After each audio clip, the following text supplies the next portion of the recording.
Kadihalan Lina. Kenapa batik? Karena batik itu di setiap polanya mempunyai cerita, sejarah, dan kebudayaan.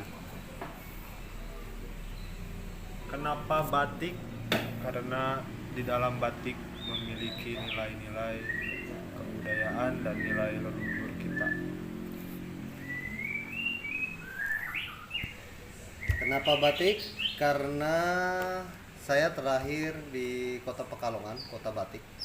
Jadi alangkah baiknya saya pakai batik. Ya kan? Saya bangga Saya bangga memakai batik. Saya bangga Kalau memakai ini batik. batuk. Kalau ini batok,